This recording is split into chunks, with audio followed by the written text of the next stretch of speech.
You are here today to learn more about Amy Porterfield's Digital Course Academy. And I'm so excited to give you 4 tips that help me get the most out of her program so you can make sure that you are maximizing your time and getting everything you need to create a successful course. So let's get right to it.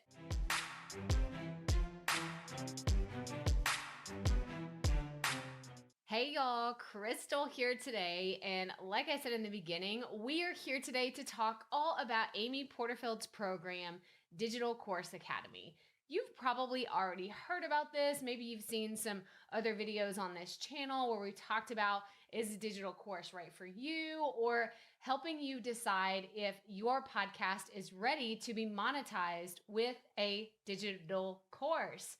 But today, I wanted to go a little bit deeper into Amy Porterfield's program, Digital Course Academy, because I took this program back in 2019 and I finished it and I had really awesome success and great results. And so I wanted to give you some tips and tricks so you can make sure that if you're going to invest in this program, you can get the most out of it. So I have 4 tips to share with you here today. Number 1, I want you to watch all of the videos and then go through all the worksheets that she has.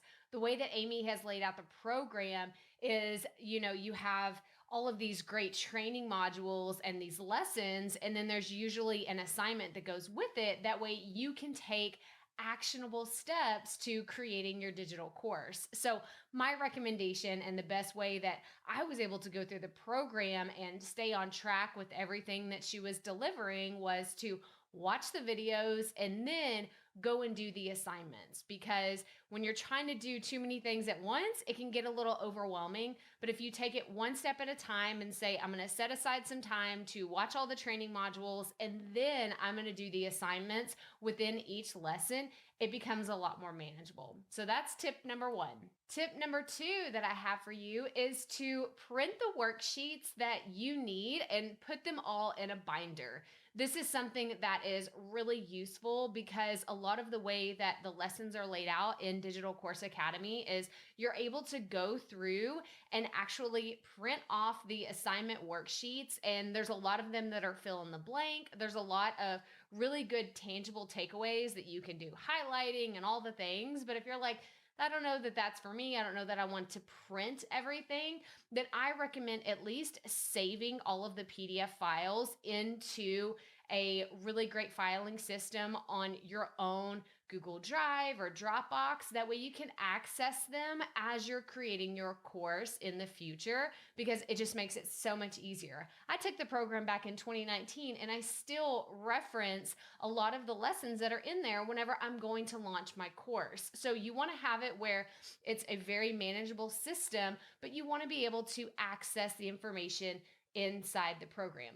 So that is tip number 2. I want you to tell me in the comments, are you more of a digital, like let's just have everything online, or do you still like the tangible pieces of paper and the worksheets? Tell me in the comments below, because I'm curious how you like to keep your files and have them managed. So tell me in the comments below. Okay, let's get back to the video. And the 3rd tip I have for you is to journal and have a notebook. Y'all, this is not super fancy. As you can see, this is like a 50-cent notebook that I got. I buy these whenever the school supplies go on sale, and it's starting to like fade, but I just like, hey, this is my Digital Course Academy notebook.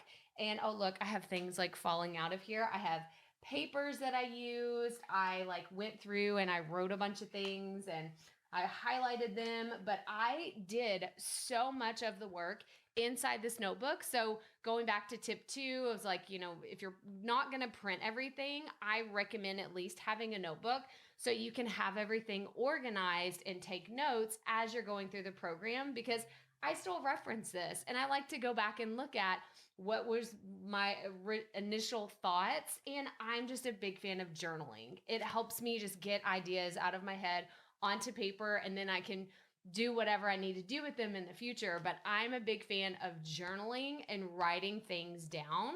And so that is tip number 3. And yes, I am an affiliate for Amy Porterfield's Digital Course Academy, and I'm going to have a fantastic bonus package for you to check out when the doors open at the end of September. So make sure you join our wait list so you are notified as soon as that becomes available.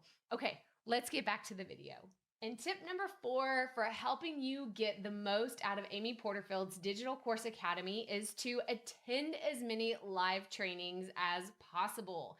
If you're going through the program, which, by the way, if you're watching this, it opens in September 2021. So make sure you are on the wait list. You're going to see a link on this page as well as in the video description.